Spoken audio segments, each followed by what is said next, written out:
Mrs. Callahan, will you call the roll, please? Certainly. Mrs. Sloan, Mrs. Johnson, Mr. Baer, Mr. Greenstein, Mr. Hohauser, Mrs. Nadolny, Ms. Weisberg. Thank you. I'll make a motion for the adoption of the agenda September 8th, 2015. Do I have a second? Ms. Johnson, all in favor? All in favor? 7-0. Thank you. And before we go to community comments this evening, we are going to have the report of superintendent. We're going to go a little out of order tonight. Thank you, Mrs. Sloan. I'd like to welcome everybody back. Thank you for being here tonight. I did want to just let everyone know we had a wonderful school opening. Everything went very smoothly. In terms of our enrollment, we opened with 5,461 students, which is actually 108 students more than where we were at this time last year. And those students are dispersed differently throughout the school district.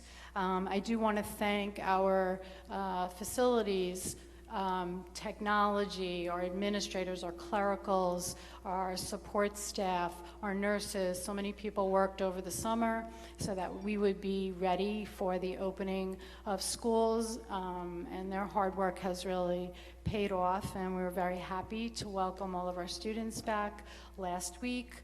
I must commend our staff and students for surviving the heat. That's always something. It's either too cold or too hot. If only we could find something in the middle. I know that there are some concerns regarding elementary class sizes at certain schools. I do want to remind the community that we have had many discussions. We had discussions last spring, and we have been monitoring this situation, very closely. We do know that there are a few grade levels in some of the schools that do have oversubscribed students. As we had said all along, we do have financial issues, budgetary issues regarding additional staff, and we do have classroom space issues.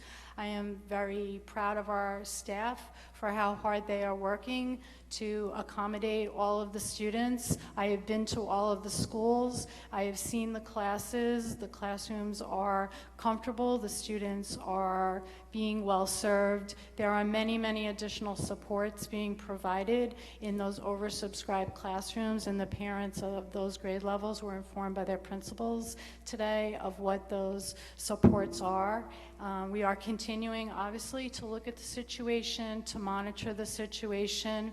We will include it, of course, in our budget discussions for the 2016-17 school year. And as all of you well know, this is a Board of Education that starts their budget discussions very, very early on. We usually start those in October and November.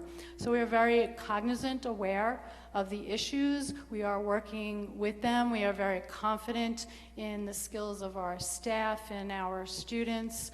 We understand the concerns of our parents, but we are addressing those needs in the best ways possible, given the constraints that we are currently working through. Just a few other things to be aware of. Our fall athletics are well underway, and Pride in Port will be on September 19th. It is our homecoming game, and we do encourage all of you to participate and attend that day. Also, on a little bit more of a somber note, we are aware that this Friday is September 11th, and is a day of remembrance, and we all like to be mindful and keep in our thoughts those who lost their lives that day. And I do want to wish those who celebrate the upcoming holidays, very happy New Year and good holidays. And just to remind everyone here that schools will be closed on Monday and Tuesday, and then the next week, the following Wednesday. So we know that September has been a little bit of a tricky month in terms of days. We are also aware, I just wanted to make a comment, administration and the Board of Education is aware that there is a petition circulating from some of our high school students regarding gender-neutral bathrooms, and it is something that we are having many discussions about and thinking about. We do applaud our students for taking on some of these social issues. It is an area that we will all be looking into further and dealing with. We have made accommodations for students in the past, and we will be working through some of the issues associated with that as well. And just on our on the APPR, maybe some of you have seen some discussion in the newspapers just regarding the governor's statement about looking more closely at Common Core in testing, and where he failed to mention the teacher evaluation system. There is a new system that is in place. I first want to thank our Teachers Association and our Principals Association. They are working with us to bargain in good faith regarding that process, and we are seeing that process through, and we will make our recommendations as we all feel is appropriate. And it would be a good thing to take a look at what's been going on with these various issues, and we are all interested to see where the governor seems to be taking his thoughts, and I think that perhaps a moratorium on the APPR would be a welcome decision, but we're not really sure where that will go. And the board is going to have a discussion a little bit later on simply regarding that piece of information. So again, I welcome everyone back, and we look forward to a fantastic school year. We're off to a great start, and I will turn it back to Mrs. Sloan. Okay, we're going to move to student and community comments. I just, at the start of a new year, would just like to go over the procedures for anyone that's new here or anyone that is not new here. We have a 3-minute limit for the community comments and ask that you identify yourself for the record. This is a long-standing tradition at our board meetings. We welcome everyone and anyone that wants to come here and speak to us. We do have to limit it because we actually have work to do here this evening, and also because of that, we have a tradition of not being able to answer all the questions at this time. If we are able to later in the meeting, we will, or you can contact us and we can answer questions at that time. So we hope everyone will be able to respect those requests from us, and we welcome anyone that would like to please step up to the microphone.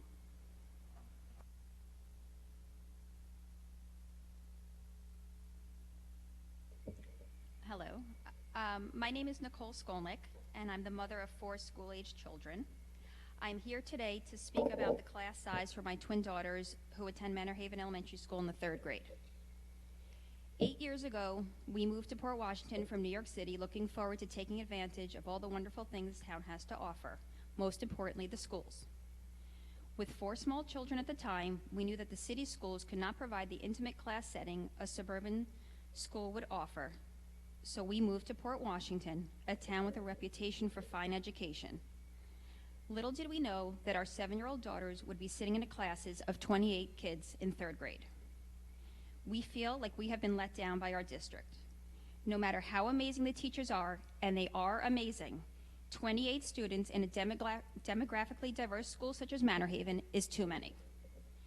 I would like to read a portion of a letter many of our 3rd grade parents sent to the Board of Ed in the spring. This letter was never answered or acknowledged, but very carefully explains our position on this subject. As a school board, we are appealing to your sense of fairness and justice. At the school board meeting on June 9th, 2015, it was explained to us that there are 10 teachers needed throughout the district to alleviate some of the overcrowding in the classrooms. And while we agree that the ideal world this should happen, we recognize budget constraints that make this accommodation impossible. To us, this is about equity, not equality. All schools are not created equal. 26% of Manor Haven Elementary School's school population is economically disadvantaged. Furthermore, 23% have limited English proficiency. Perhaps these numbers have greater impact when compared to another school in the district, such as Sousa, who has only 6% economically disadvantaged and 6% with limited English proficiency. All factors aren't equal, so resources shouldn't be spread equally. Most education experts agree that low-income children and minority children gain the most from smaller classes. It is our responsibility as an educational community to reduce the achievement gap and provide our neediest population with the tools and resources for success. We are proud of the diversity at Manor Haven Elementary and feel honored to be a part of such a special school community. However, we also need to publicly acknowledge the inequity that exists so that steps can be taken to remedy the matter. Port prides itself on its community. To us, that means we need to take care of each other. When someone has less, you need to give them more. 30 seconds. When there is gross inequality, you need to take steps to reduce the gap. It's not too late to do the right thing for Manor Haven's third grade and reinstate our fourth section. It has been said that there is no space for an extra class, but that is not correct. I sat on the compact committee for the past 2 years. I know that the classroom can be made available by some rearranging and creative scheduling. Thank you for your time.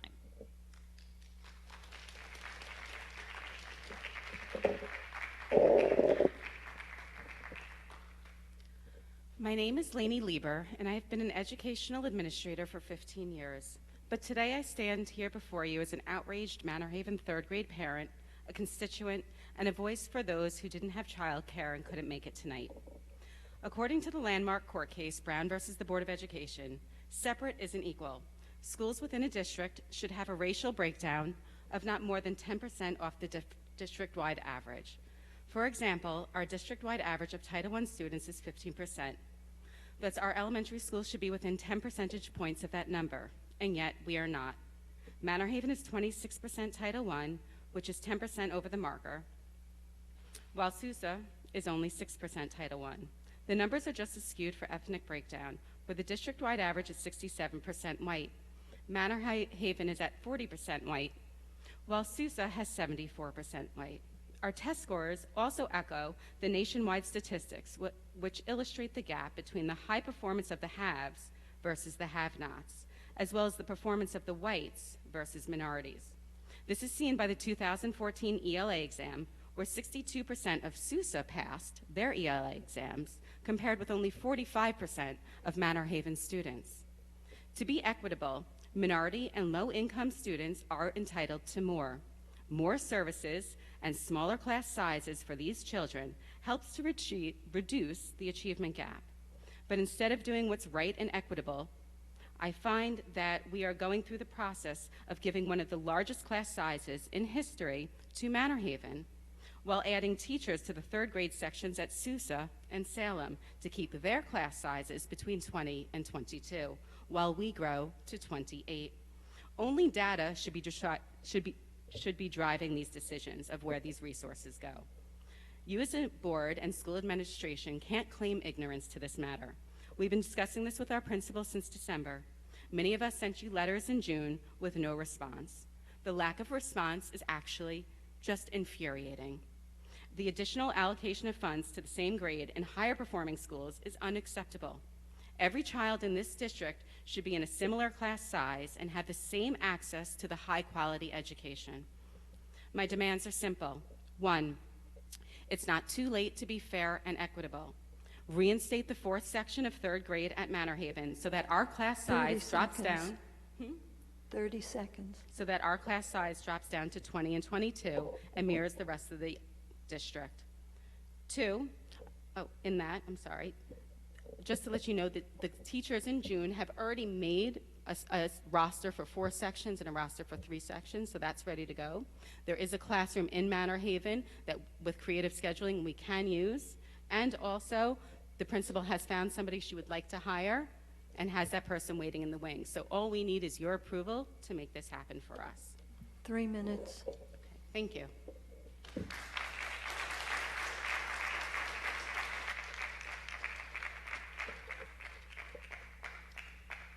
My name is Debbie Hartstein. My son is in the third grade at Manor Haven. Surprise, surprise. In second grade, we had 4 sections with 19 to 20 kids in a class. This year, we lost a section and have 28 kids in a class. This is a 47% increase from our class size last year. Many of us saw the potential of losing our 4th class. We had many meetings with our principal. We also sent letters voicing our concern to the superintendent and the Board of Education in June. We did not receive a response from anyone. Now here we are in September with 28 kids in our class. This is the children's first year of testing and a huge academic year. The class cap was 24 a few years ago. Now the class cap is 26, but somehow we have 28 kids in our classes. Where does this end? To add insult to injury, Sousa, located a block away from Manor Haven, has 5 third-grade classes with 21 to 22 kids in a class. If they only had 4 classes, they would still have fewer children per class than the Manor Haven third grade. How is this fair and equitable?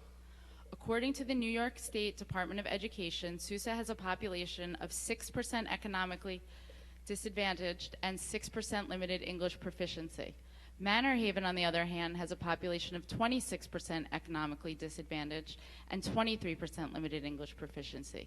This is a huge difference, and our numbers are not only just higher than Sousa, but higher than all 4 of the other elementary schools. Because of this, our children require more resources, not less. With these numbers, how does the board justify Manor Haven having class sizes of 28 children? You still have a chance to make this right for the Manor Haven third graders. Our school is different than the others and should be treated in accordance. We urge you to reinstate the 4th section. It is not too late. Thank you.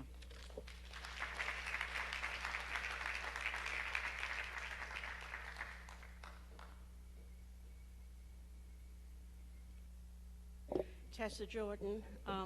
I taught at Manor Haven School for 40 years, and to put it as simply as possible, 28 children is too many in a class.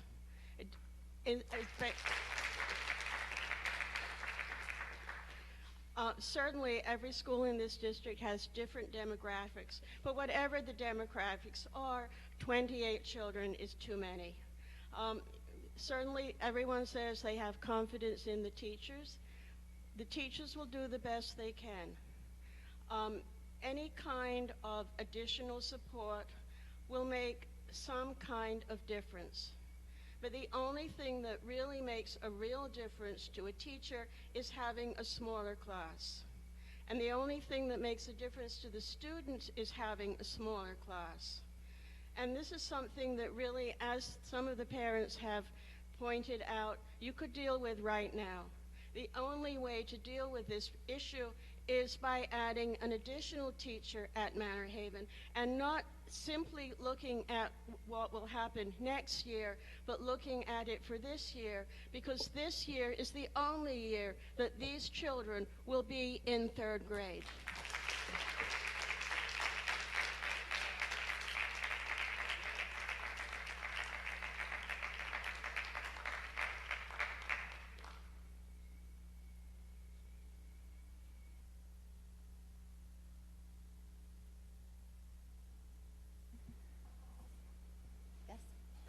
Thank you. We are going to close out community comments at this time.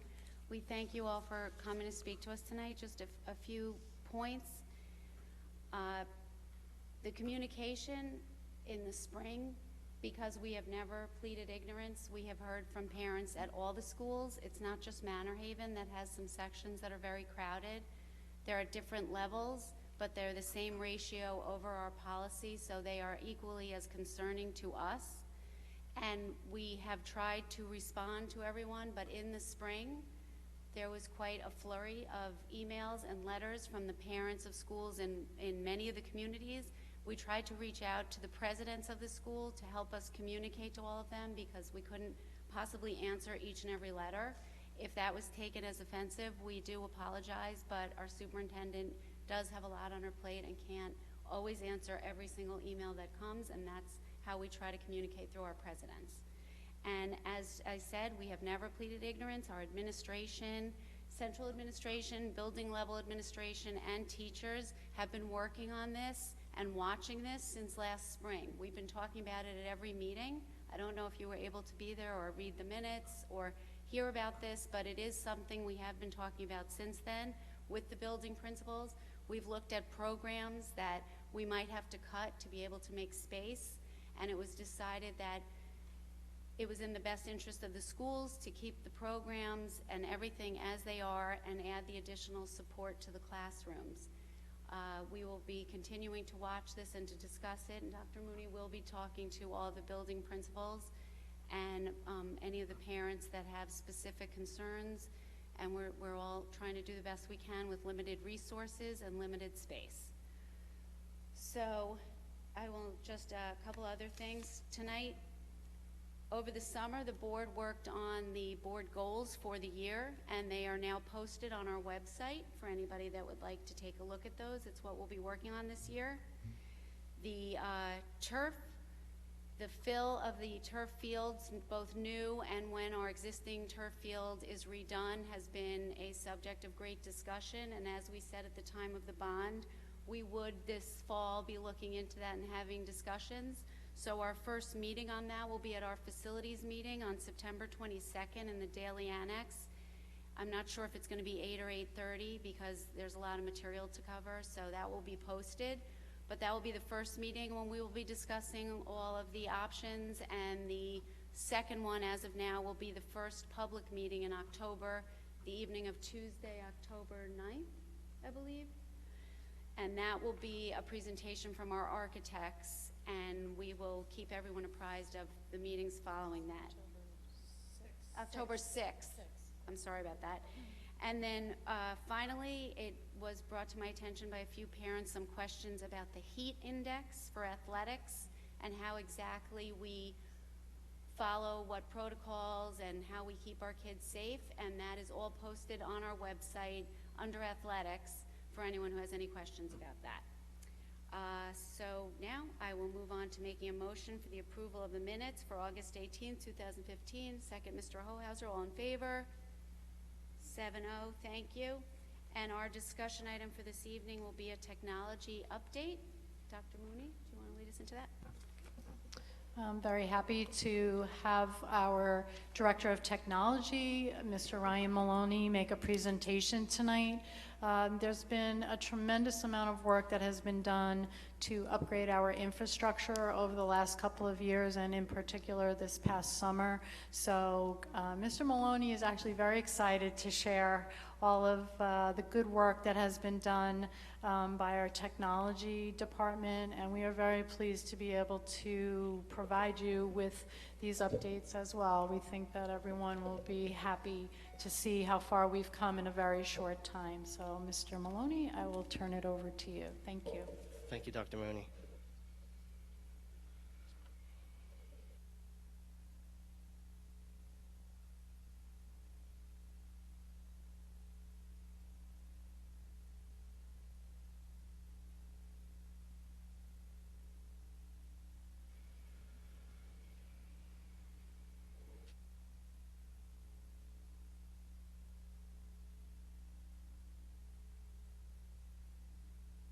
Well, as the board gets seated, I just want to take a minute to kind of go down memory lane a little bit.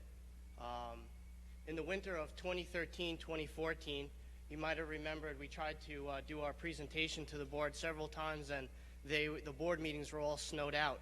So I'm happy to say today we had at least warm weather. But back then, in the winter of 2013-2014, we made a presentation about quite a few things that we were looking to do to bring the technology here at Port Washington forward. And here represents a list of those items: network and infrastructure discovery, infrastructure and network operating system, district fiber interconnects, telecommunications, wireless, instructional technology for students, teacher and staff training, student management system, and our new email system. I'm happy to report that we come here today with the proud honor of saying that we've accomplished all of those missions. And I think that it's important to start out the presentation by acknowledging that this effort was because of the people that I get to stand here and represent, the technology department. And you can see their names there: Mark Glass, Jackie Gilmartin, Sigmund Souza, Mike Groner, Basil Sicaria, Chris Johnert, Pat Baglio, Nancy Leilana, Janine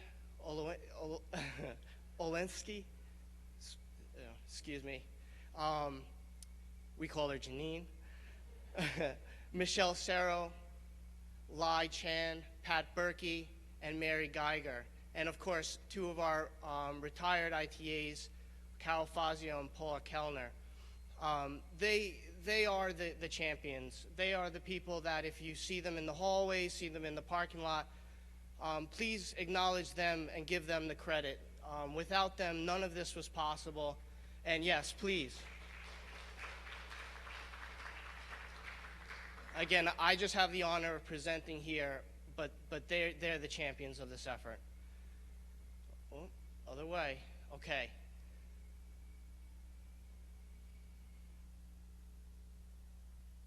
So we looked at network and infrastructure discovery. We were able to do what's called an as-build to have an understanding and to document the design of what we were going to be working with in terms of the existing infrastructure. From that, we were then able to make decisions. What we were able to do with the infrastructure and network operating system was move the district from Novell to a Microsoft Active Directory, an industry standard. Use Active Directory for computer management, group policy, central software deployment. We imaged every computer in the district and upgraded them to Windows 7, Office 2010, as well as hardware upgrades with hard drives, additional RAM, memory storage, and we also centralized the storage in the district, providing the access to storage and the speed. Then we took a look at all the buildings, and we decided that the best thing to do was to build up our switch infrastructure and our interconnects between the buildings. Our buildings now operate at dual 10 gigabit upload and download speed, which come to about a total of 40 gigs throughput. This is, if not the fastest network on Long Island, at least one of them. I can also tell you that we are currently faster than Homeland Security, which I think we would all expect to have a very robust network, and we blow them out of the water. So we are poised for the future, and so we decided to start building on top of it.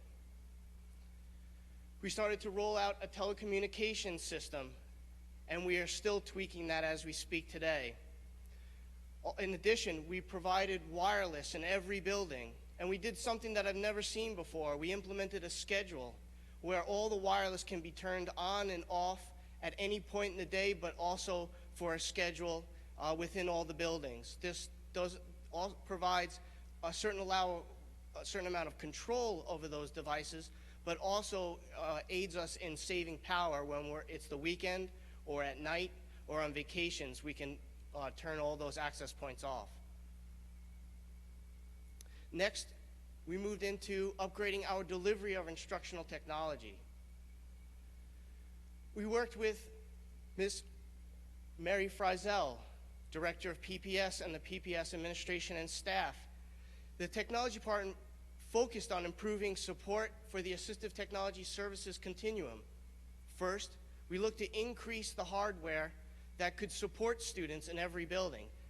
They came in the form of iPads, Google Chromebooks, and Windows laptops. We streamlined methods for software deployment so that the turnaround time became within hours, but at most 24 hours.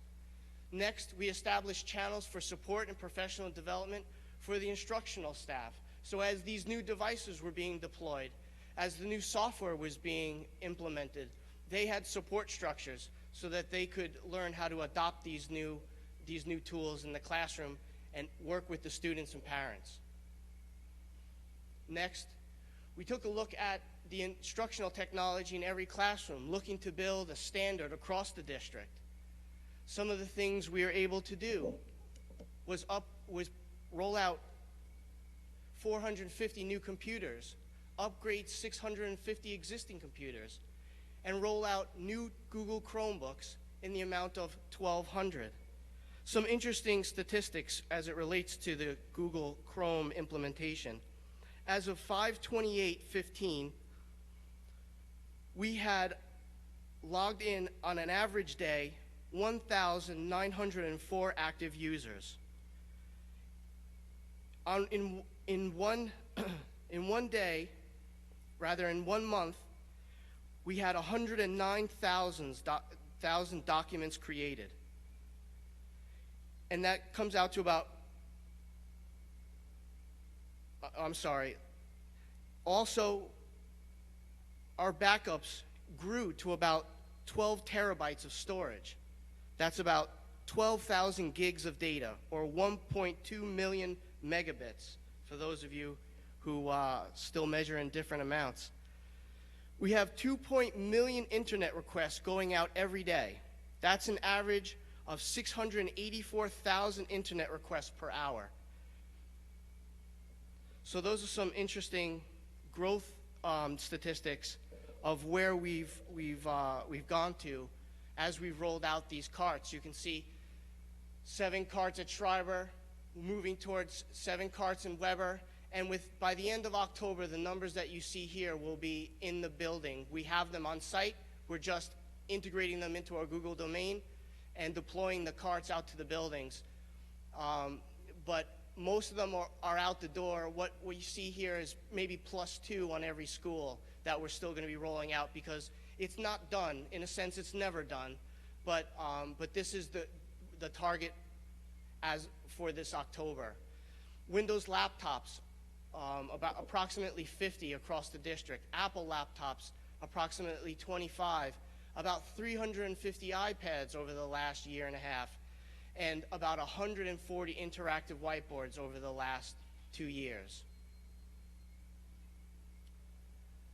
In addition, we've taken on many different special projects. We've worked with the pre-K and Manor Haven Resource Room to deploy eSpark as an instructional software component, remote access to online subscription databases through the Schreiber High School Library, video security at Schreiber High School, 3D printer at Schreiber High School, in the amount of 2, in fact, 3D printer at Weber Middle School, digital signage, Schreiber High School, digital signage, Manor Haven, iPad carts, many of the elementary schools and Weber Middle School, creative arts, software, music, and photography, and the list goes on and on.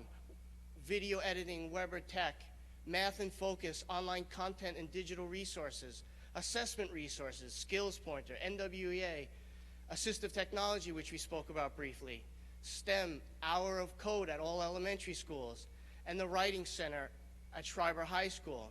The writing center is an interesting one. It's one that we've just recently started, and what we've looked to do is kind of invent the new classroom, if you will, by bringing in advanced seating arrangements and furniture, so that we can think differently about the instructional space.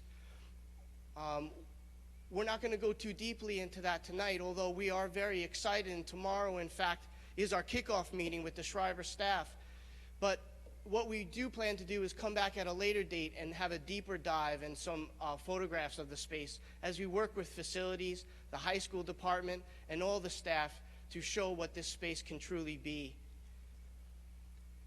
Another special project that I'd like to give special thanks to Dr. Israel, Mr. Ira Pernick, Mr. Peter Koch, the Ed Foundation, Sigmund Souza, and Chris Johnert.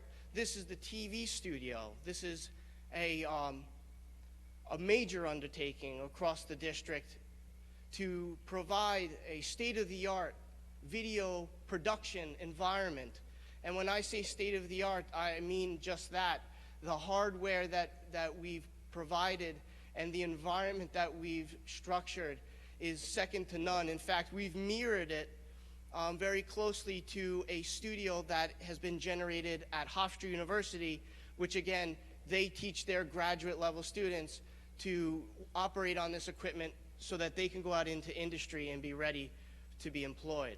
So we're very proud of that, and I'm sure that just getting started this year, but content is going to be rolling off the shelf. Next, we focused on teacher and staff training on the new technology. We had a first for Port Washington, and we provided a blended course. This course gave teachers the opportunity to have both face-to-face sessions as well as a portion of the course to be online. And it was a great success across the district. And at this point, a little over 50 teachers have participated. And coming this fall, in fact, we're going to be working with administration and Teacher Center to get the approval, we believe, for a totally online course as well that will be similar to this, but be completely online. So we'll have both breeds of courses. And this, we believe, is the next step to providing opportunities to our staff so that they have the ability to get these advanced courses and training really wherever they are and wherever their schedules might take them. Google Teacher Certification Educator course. We have a great number of teachers that went through this intensive course and were able to pass these high-level tests and become certified through Google as a Google certified teacher. We're going to be and have been presenting at conferences, both through elementary and secondary teachers and librarians that have had their proposals accepted. And that's an exciting, it's like an exciting thing that we wanted to share with you. In addition, we've had about 350 teachers and teacher aides trained in the Google Apps for Education, our own homegrown course that we've structured and tiered out so that we would have support structures in every building so that that data that I shared with you about the increase in utilization is all due to the effectiveness of that training. Next, in terms of our delivery of the instructional technology, the student management system.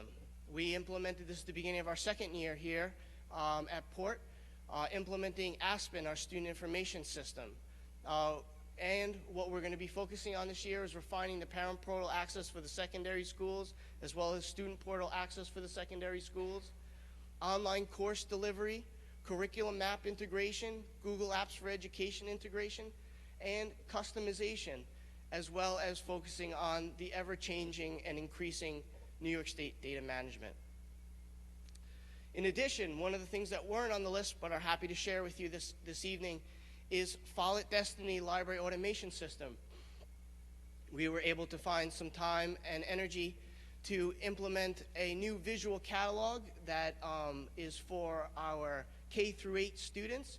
Each user has their own unique login. They have reader blogging capability, access from every computer and from home, and the ability to now share out ebooks. And the Exchange server. This was completed about January of last year, and this new industry standard email system has, I think, grown roots in the district. I'm sorry, February, not January, we finished. And I think it has become part of our everyday practice.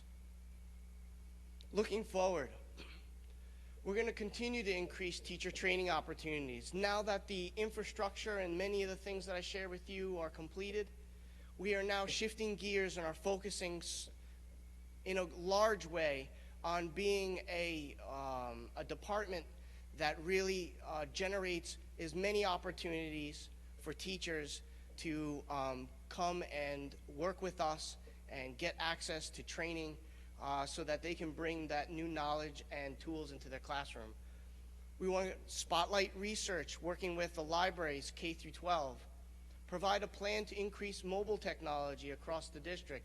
And it should be said that part of the wireless implementation was also BYOD, or bring your own device.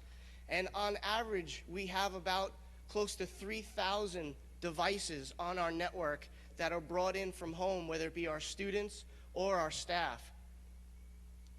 We're going to work with district office and the building administration to support tech education, provide new opportunities to support STEAM instruction, support the growth in creative arts and technology integration, and streamline the deployment and access to digital content. It's been an incredible year and a half, 2 years. Again, I get the honor of presenting the good news to you all here today. I hope I did my staff justice in my presentation, but I want to thank them sincerely for everything that they've done. I want to thank the administration sincerely for all their support through all the changes that we have made throughout the district. I want to thank the staff for going along with these changes and believing in the department that we were doing the best thing for teachers and students and instruction. And again, I want to thank the board for the opportunity to take my ideas and my plan and support me and allow me to work to make this happen for the district. Thank you.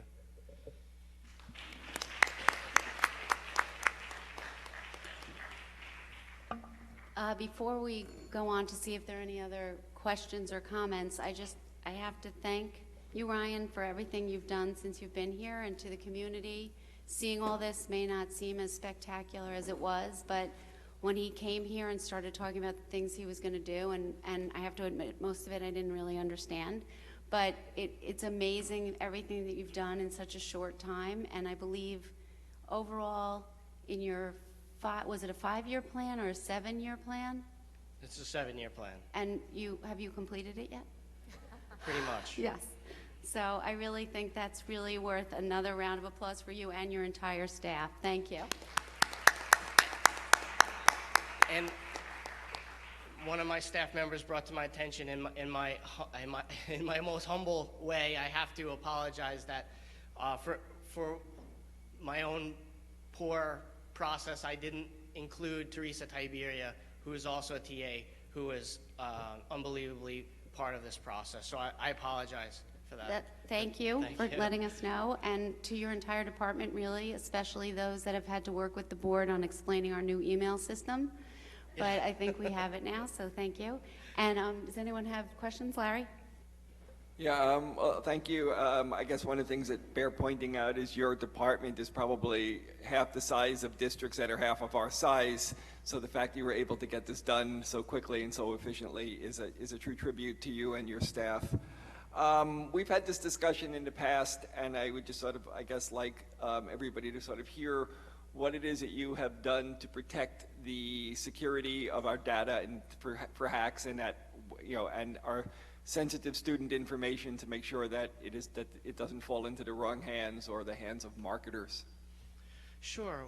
Well, we host everything ourselves, so that's the number one thing that anyone can do to make sure that your data is safe and secure. We use 256-bit encryption, which is well above industry standard of 128. So it's a secure socket layer connection to the data over the web. The data stores are all segmented and managed through the highest security possible. So we basically have set the bar very high. In addition, as we work with third-party systems, it's important to note that we continue to work with the department chairs to make sure that the data that is given to those third-party systems are anonymous, and that we've worked closely with a professor at Fordham University to actually kind of write the book on what districts should be doing to be a model for data security. So we're proud that we were asked to be an observer participant in the Fordham Law School courses that dealt with those issues. Great, thank you. It's good to hear. Thank you. Hi. Thanks for the presentation and great work from all the technology people. So I did have a couple questions.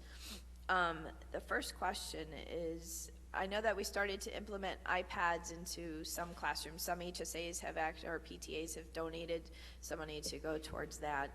Do you see that being the way that classrooms should be working now, moving more towards tablet work or anything like that? Well, so this is the work for this year. I believe that the work for this year is answering that question. So I'm not necessarily hesitant, but I think it's important to state that and to create space for that discussion. I think that, and some people have heard me go on and on about this, but I think that there's a lot to discuss. I think one-to-one initiatives are interesting and powerful, but as a father, I've shared before, my kids only get an hour and a half of screen time a day. I want them using their hands. I want them to, interacting. I want them to be creative in other ways other than digital. So again, I'm not going to give what I believe, because I think that this is a shared decision as a district, both with the curriculum office and with the instructional staff. But I think that this year we need to design that future. I think that what we've constructed is the highway for these questions now to be answered together and to define what the future of the profession is here at Port Washington. And for me, that's an exciting opportunity. More than the answer, the process is going to be the most exciting part. So, but to be specific, I think it's important for the district to make decisions. I think that a uniform approach is important. I think that although the HSAs have been a tremendous partner and allowed us to do things that we wouldn't have been able to do on our own in inception, I think over the long term it needs to be done through the district. The portal, there have been some teachers that jump on it and they're awesome and put everything on that, and some are slowly getting their way and getting their feet wet and everything. Are we working with teachers to help them kind of do that a little bit more uniformly so that we have more teachers working with the portal and the online systems? Yes, the portal, it being the first year, there is some growth potential there, of course. I think that that process is going to be one that is going to be managed through support and through training. So that's what we're gearing up this year to do, is to shift gears from what I say the wonky stuff and focus on training. So that is our goal, is to support their growth and their comfort through training. And are you going to be posting the internet password in the Port News like you have in the past, or Schreiber News like you have in the past, or is that no longer a feasible Internet question? password? I'm kidding. Okay. I'm sorry. As far as internet and everything, I do believe you have some websites that are actually blocked when you're in the schools. Is that true? Oh, sure. I mean, we're fully SIPA compliant, whereby inappropriate websites are blocked. What we are able to do, we have a new level of sophistication where we're able to tune that filtering for our teachers versus our students, so that the instructional process has a little bit more flexibility. But absolutely, the filtering is alive and well. That's it for now. Thank you very much. You're welcome. Thank you. Ryan, thank you. A few questions. 3D printing, you and I have exchanged a couple emails. Just when you look out into the next few years, there isn't a day or two that goes by where you don't see some marvelous things coming along. Are we able to integrate that slowly within the budgetary constraints that we have? I believe so. I think that I'll be back for other discussions about the budgetary process. I have some ideas there, but in terms of what we have existing in terms of budget, yes, absolutely, and we are working together with the curriculum office and the tech ed office and the district librarians to see how we can integrate that into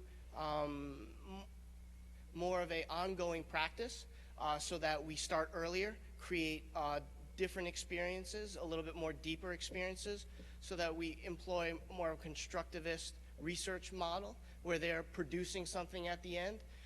And then as we ratchet those things up, of course, we can take advantage of that capability at the middle school with more of a CAD, beginning with CAD, and then, of course, in the high school, really start to venture into what we envision engineering to look like at the high school. You know, we've talked about, as you mentioned, not only 3D printers, but CNC machines, water jet, and a variety of different technologies that are becoming more economical for districts to afford. So I think that that's all part of the continuum that we need to continue that discussion with district administration, building staff, teachers, and so on. The new construction that we're going to undertake for a number of years, without sort of pigeonholing it, I just want to make sure that you are called upon as a resource to make sure that we are maximizing the integration of technology and space, be it on the science side when we get to next summer already, and then as well as in this room when we may make some substantial changes, and that we are really doing everything we can to look out over the next 2, 3, 4, 5 years, that because beyond that we really can't tell, but sure, that we take advantage of it in every way possible, that the space sort of coexists with technology. And they have. BBS, Frank Crescetti, I believe, he has reached out. We've had several meetings, and we're actually talking about doing some pretty interesting and dynamic stuff. I think a good point of reference is going to be the Writing Center, because we're going to be able to use that as a litmus test for a lot of advanced concepts, multiple platforms, dual screens, in terms of presentation. So it will be a microcosm of a lot of the conceptual ideas, and then we'll have a lot of feedback from the staff as well about how they're going to use this technology. So it's an exciting time all around. Good. There's some pro and con discussion of our school district website, and that it could be better, could be worse, could be this, could be that.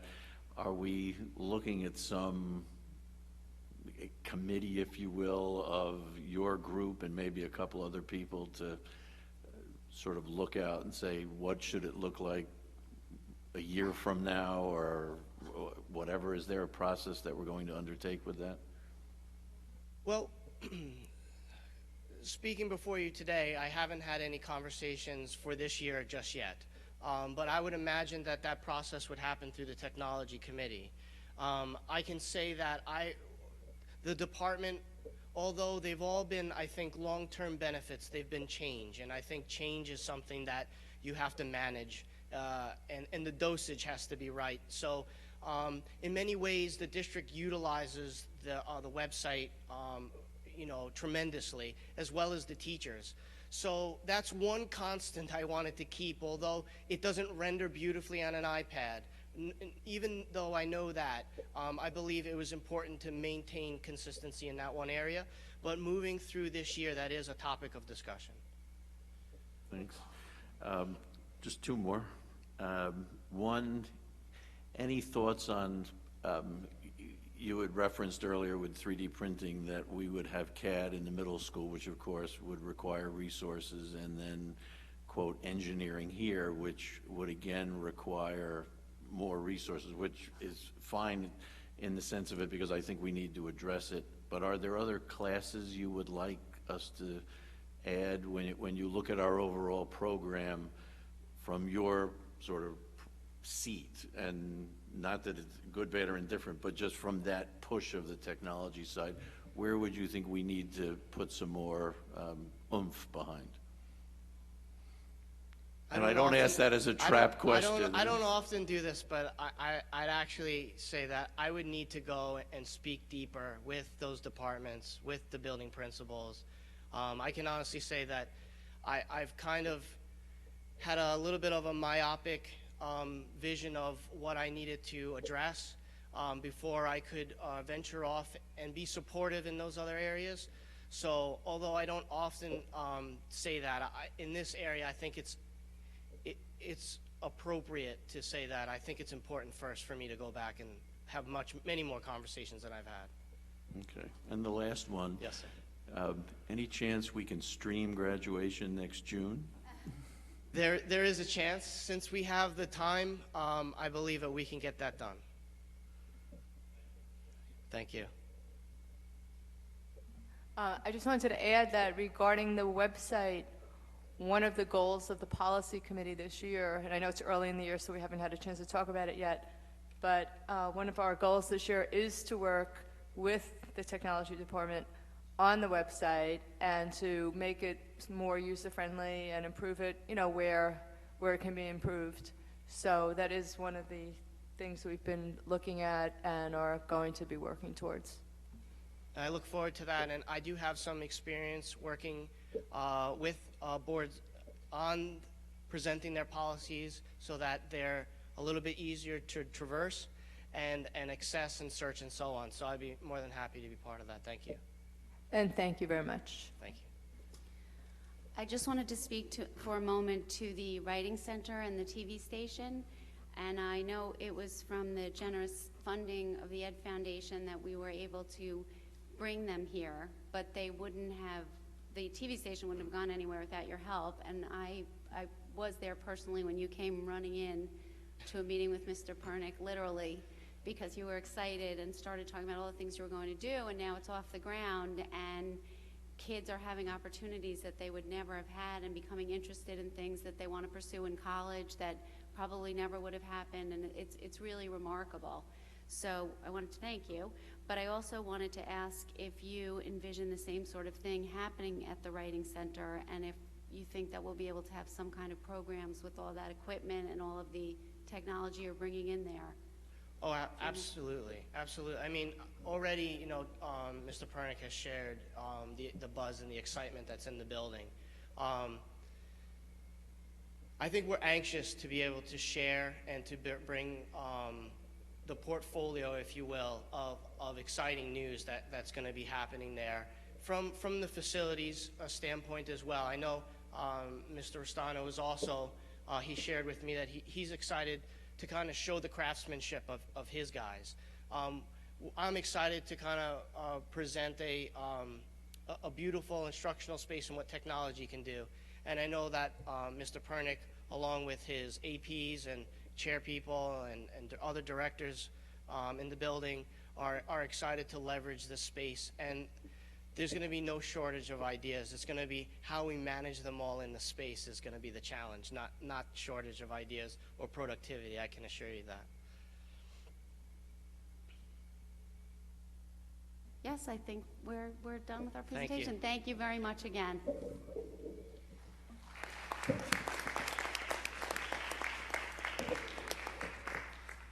Now we'll move on to the report of the committees. I don't know how much we have to report. We haven't had too many meetings on that yet, but policy and personnel? Our first policy and personnel meeting of this school year will be held on Friday, September 18th at the Daily Annex. We will review the goals that the policy committee has set along with the board for the year, and we'll post the agenda within the week so that people know what we'll be specifically discussing in addition to the goals. Everybody's invited to attend. It's at 8:30 in the morning. Thank you. Budget and facilities? 22nd, 8:30, Daily Annex, and we will be talking Phil. And maybe some budget and project and bond and all sorts of good stuff. Curriculum, Larry?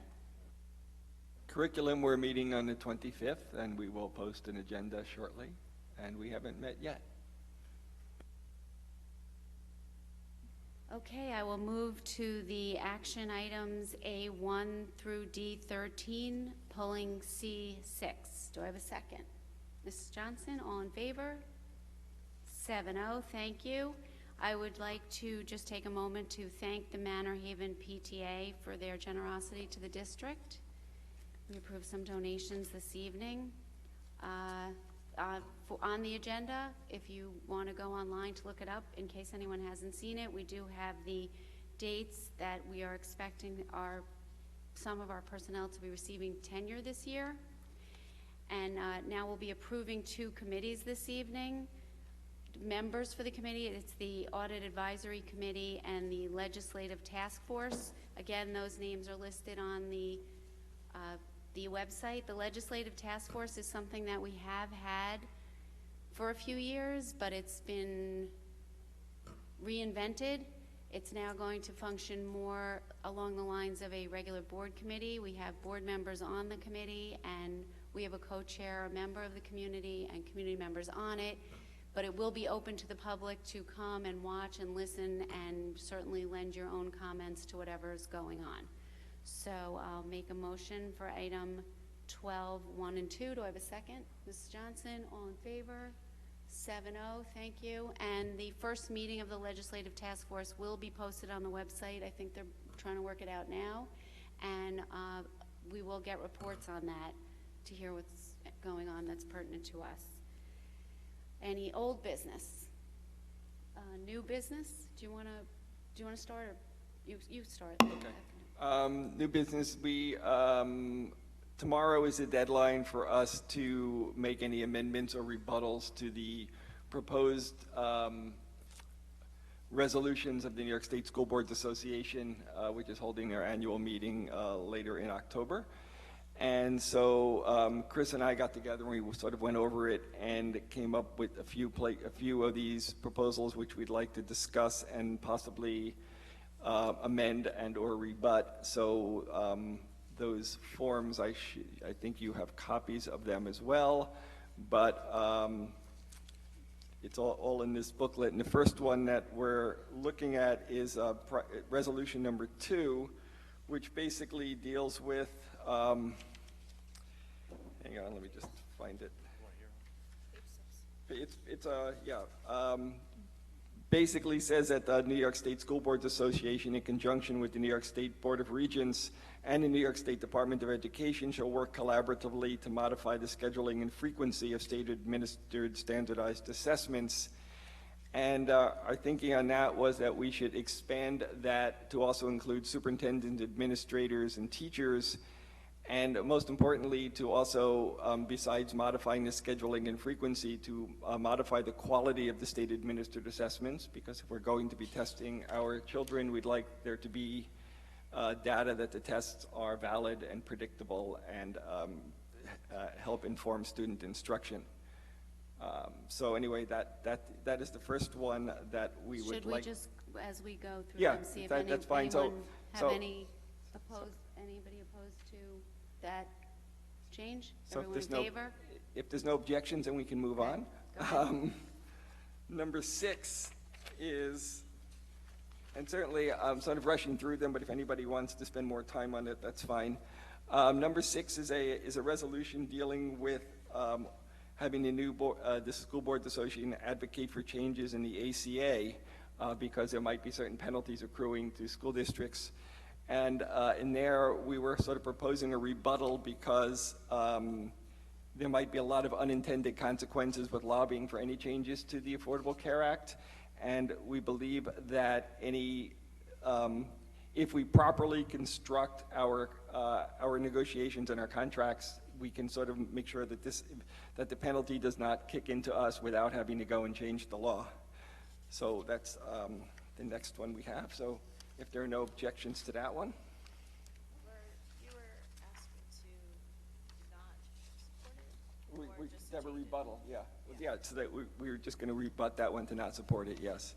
The next one was, hang on. The next one was number 7? Hang on. Yeah. Which one was it? Well, the proposed letter is legal notice for the I didn't think I had a note on that one, did I? No, I don't think so. Okay. The next one I had here was, what? Yeah, Yeah, seven's fine, yeah. The next one we had was 27, 26, 25, number 9. And number 9 is, right, that New York State School Boards Association supports. This is about saying that there should not be any regulations that take effect too quickly, that everything takes place, effects in July of the following year, and at least 90 days after the New York State Education Department has fulfilled its requirements, such as written guidance, because all too often there are regulations that come down that we have to meet by October 1st, and state ed doesn't tell us how to meet them till November 30th, and then wonder why it doesn't make any sense. And in that particular one, we thought that that was good as it stands, but there are times where there might be things that need to come in an emergency, such as a Superstorm Sandy, or if there were a major outbreak of a disease or something like that. So we would like to add to that, notwithstanding the above, in the event of an emergency situation, the timeline can be shortened, provided that districts are fully funded for the implementation of the regulation. So we'll take the burden of doing it quickly if they fund us. Then we get on to some of them. The next ones are things that the New York State School Boards Association has not accepted, but that some members have put in. And they're things that we may want to basically give a letter of sort of a support to. And one of them is number 25, and number 25 says that resolved that New York State School Boards Association and its member boards express no confidence in the New York State testing system. And the reason that NYSBA has given for not wanting to support that one is they say, well, the state's they've already changed the vendor. Oh, they're already, talking about changing the system. This is unnecessary. And our thoughts were that just changing the vendors and imposing unenforceable limits on test prep and eliminating standalone field tests does not inspire a great sense of confidence until the state education department can demonstrate that testing is developmentally appropriate, predictive in nature, able to get valid results from students with disabilities, take into account the students' artistic, musical, and physical abilities, and allow for proper accommodations. The burden of proof is fully on them, and they've not earned our trust. And we have that basically as for number 25, number 26, and I believe number 27, which are all, one is dealing with the testing system, one is dealing with the APPR system, and one is dealing with parent notifications of the rights to opt out.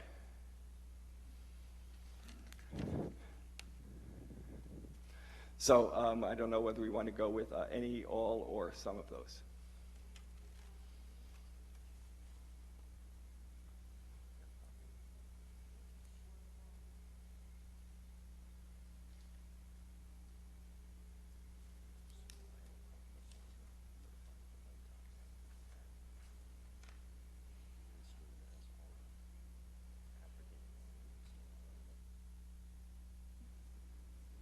Larry?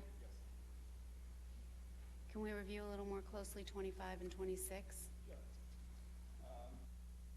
25 is resolved as of October 2015, NYSBA and its member boards express no confidence in the New York State testing system. And again, I can tell you what the New York State School Boards Association said about it, and they did consider it. And their rationale is the committee did not recommend this resolution in light of recent changes in New York State assessment program, including the replacement of Pearson with a new vendor, the law that limits the amount of instructional time that can be spent on standardized tests, and funding to eliminate the need for standalone multiple choice field testing. It's premature to express no confidence in a system that is evolving. The committee recommended an alternative resolution which speaks more broadly to state assessments. And again, the issue I have with them is replacing one bad car with another bad car doesn't necessarily get you a good car. We don't know whether Questar's tests are going to be any better than Pearson's.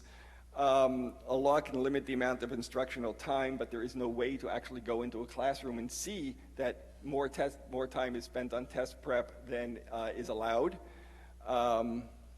Yes, there should be no multiple choice field testing, standalone field testing when a new contract is coming up, but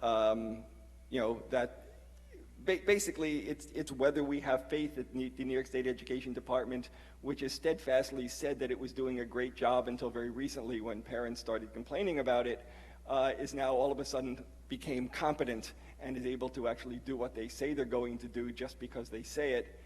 And I'm a person who believes that trust is earned, not given, and that they haven't necessarily earned our trust.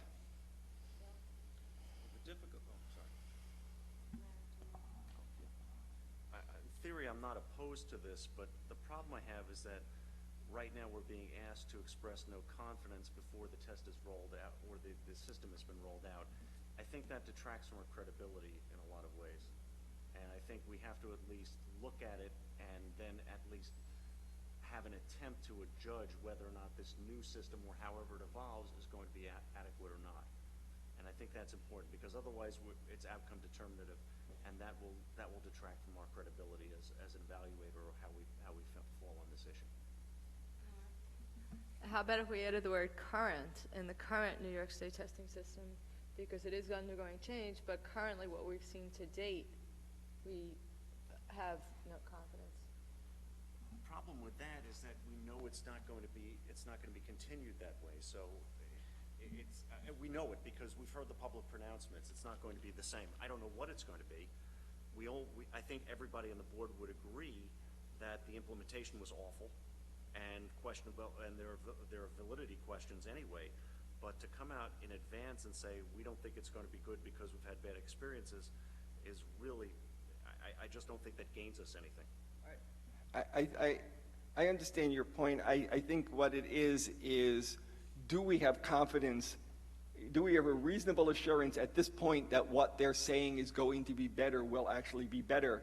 And I don't think that they've given us any indication that they're capable of doing anything better than they have been doing, because until very recently they've been saying they've been doing a great job.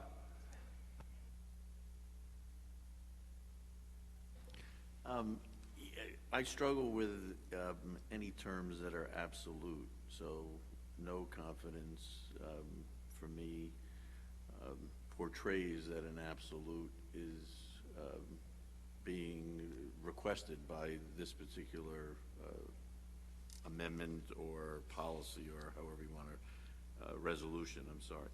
And I don't sit here today having no confidence in APPR or no confidence in the state's testing. I think at the moment there are a lot of things that can be better, but that it has for a number of years helped identify children of need, and there are a lot of flavors of the day. But if I look at my 3 kids going through, it was a stress-free sequence, and I wonder where some of the kids that we identified as being in need of extra services and intervention, who scored 1s and 2s, if we would have as a community and as a district been as focused on their needs, if it had all been subjective. And I don't come down one way or the other in looking at this, but at the moment, my personal belief is we would not have been as successful in intervening with children who scored 1s and 2s had we not had some standard. And this may not be the best one, but at the moment it's what we're evolving through and into something perhaps better. So I don't sit here having no confidence in where we are at the moment.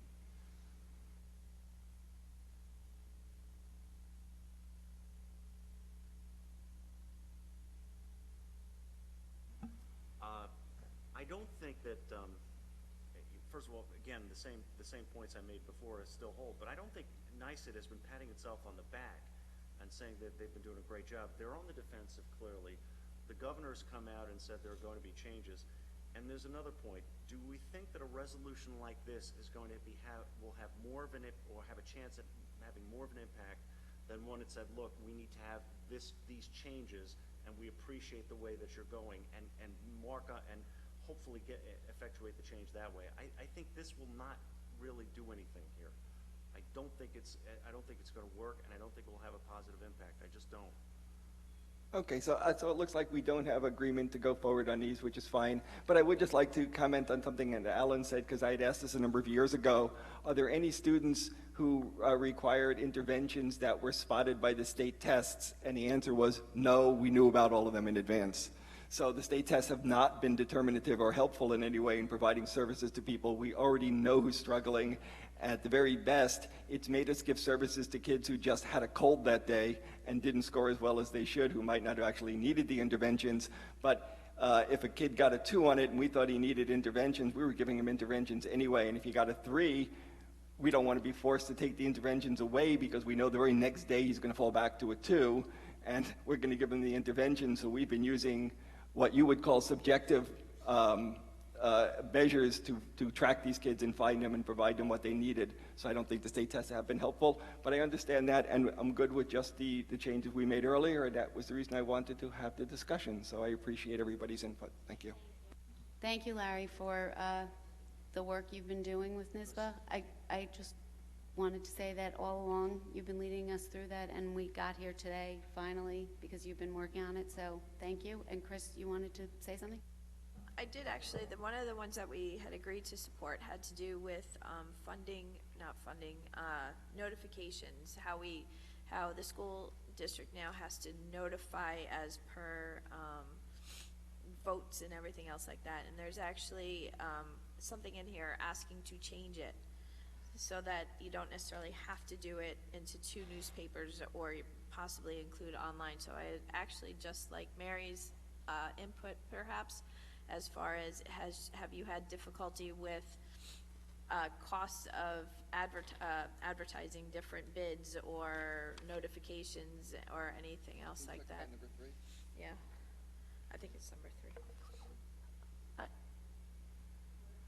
I can only say that as we go forward with the bond, we will certainly be doing more legal advertising. It's something we have budgeted for. Those costs are going up. But as long as that is one way of notifying bidders of the opportunity, however, and I think makes it as objective as it can be. So I believe that that is a fair way to get information out to the public at large, even though there's a cost involved. I think what this was dealing with is to look at ways that perhaps those disseminations can be made online rather than in print form and still get the same thing. And they weren't. If I remember the resolution correctly, it wasn't saying they should look at ways that we could be able to do this online rather than in print.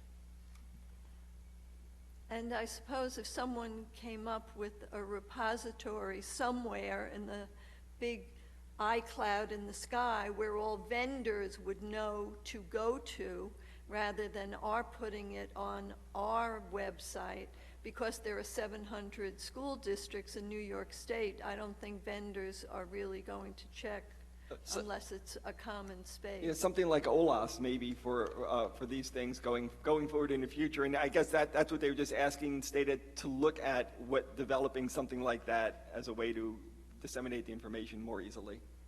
I'm sure that Mr. Maloney would say that is definitely forward thinking, and Mary, you're thinking back in the dark ages, so I would agree with that. Okay, thank you. Thank you, both of you, for the work you did before tonight and for bringing it to us. And now, Beth Weisberg, do you want to lead us through the letter? We have a letter here that we'd like to submit to the New York State Board of Regents. I'm going to read it for the public. The Port Washington Board of Education understands that on September 16th or 17th, 2015, the Board of Regents intends to conduct a vote on permanently enacting the new teacher evaluation rules. It is our firm belief that the current policies of the state of New York utilizing cut scores and weighting assessments is both arbitrary and misguided. In our collective opinion, this practice has scant basis in research and may well stand in violation of the state's Administrative Procedure Act. Given what we consider to be the very real specter of capricious application of the current evaluation rules, we submit that a favorable vote is ill-advised. Instead, we believe that we owe our students and teachers a system grounded in solid academic research and created by experts in the field of education. Governor Cuomo recently suggested that New York State appoint a commission to reevaluate the procedures for standards and assessments.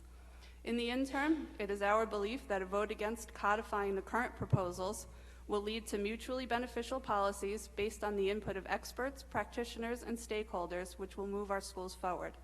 We welcome the opportunity to meet with you on this matter. Thank you for your consideration of our position.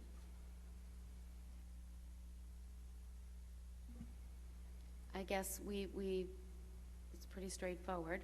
So unless there's further discussion from anyone, is anyone opposed to submitting this letter?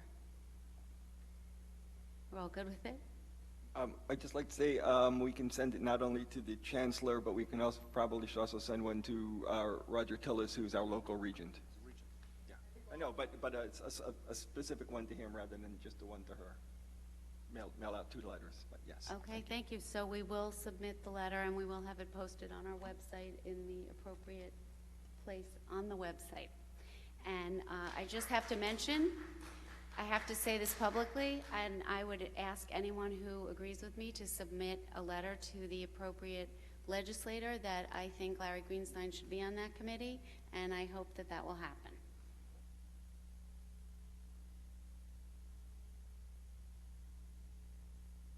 We have another opportunity for the community to be heard. We would ask again that you identify yourself and please keep to our 3-minute limit.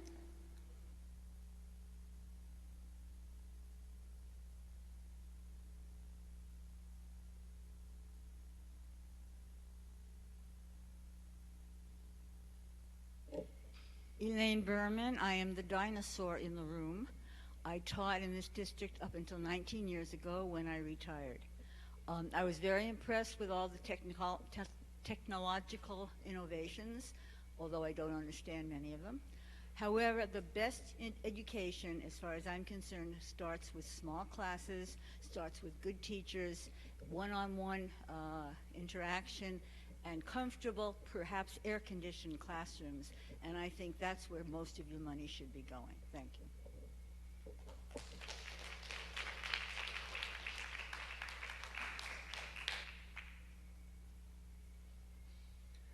Hi, my name is Beth Ain. I have a 5th grader and a 3rd grader at Manor Haven Elementary School. And I realize I know what my friends said earlier tonight, and I'm probably going to be repeating some of it, but for the first time in my time, I moved here 5 years ago, and I now have a 5th grader, and up until this moment I have never had an issue that brought me to this podium. Mostly because I believe in Manor Haven and I feel lucky to be there, and I have said to anybody who will listen, I would choose Manor Haven over every other school. That's how special an experience I think it is. That said, when we look at the fact that 2 neighboring schools, and I'm going to call out Sousa here because it's the one that is literally next door to Manor Haven, in a very wealthy school district, suddenly have a discrepancy of 7 children per classroom in the critical 3rd grade year. A year when kids go from early elementary to upper, from weekly spelling tests to state-administered tests, from addition and subtraction to multiplication, long division, and fractions over the course of a couple of months. Before this year, the absolute limit was 26 kids, or so we were told. For some reason, which was never communicated to the community, we've been told it was space, we've been told it was budget, none of that seems to be clear. An exception was made. My question is, why? It seems like an inequitable distribution of funds and resources, and it does not seem like it's giving equal access to every child in the 3rd grade, because it's not equal. If every 3rd grade had somewhere in the realm of the same number of kids, it would be one thing. This is wildly different. This is 21 and 22 kids in the majority of 3rd grades in this district, and 28 at Manor Haven, which is by all accounts the neediest. And you know what? It's not my child ultimately who's going to suffer the most. It's the people who aren't here tonight. It's the kids whose parents cannot come here tonight. And we are not serving them. None of us are serving them. With 28 kids in a classroom, I'm begging you to reconsider this. I think it's a huge mistake, and we're not going to stop fighting for it.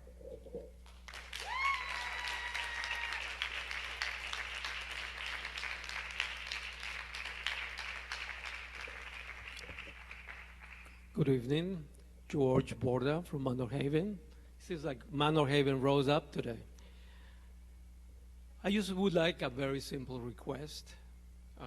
You are all familiar with what I have said before about, and kudos to Mr. Meloni for his presentation. We need to use technology, particularly when classrooms are increasing in number, which is not the best. We have such parent portal, Aspen, all paid for by the district's taxes. I would like to see parents have access to their children's grade reports through Aspen before they meet the teachers so that they can be better prepared and have a more meaningful discussion at this meeting. I think it would serve the teachers, the parents, the school, and the district. Thank you.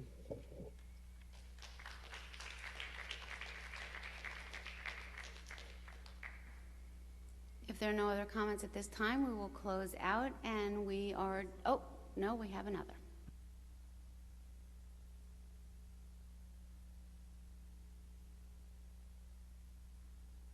Everything that's being said. Hi, I'm Stephanie Jimenez. I'm in Manor Haven School. We got a letter from Mrs. Bonnie Cohen today saying that we were going to be getting extra EAs in all of our classrooms today. And then we were also going to be getting an extra special ed teacher to be rotating in all the classrooms for the 3rd grade today. So my question is, how is that saving us any money? Why wouldn't we just get another teacher? Give us another teacher. I don't get it. All the money that you're spending on the EAs, on their pensions, on their tenure, and on the special ed person, I just don't get it. I just don't get it. I think we need an extra teacher. I've been in this town my entire life. I've never seen 28 kids in a 3rd grade before. That's my only question. Thank you.